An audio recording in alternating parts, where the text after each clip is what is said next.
ଟିକେ ପୁରୁଣା ଖାତାର ସବୁ ଦେଖିକି ମେହେନ୍ଦି କରିଥିଲି। ଛୋଟ ଥିଲା ବେଳେ ମେହେନ୍ଦି କରିଥିଲି।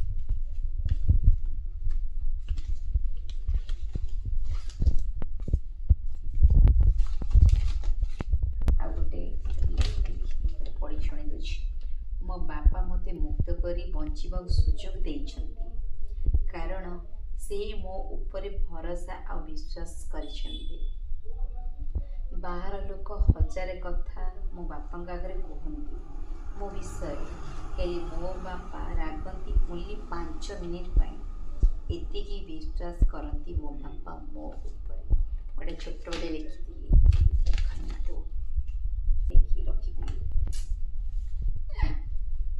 ମୁଖ ସାକ୍ଷୀ।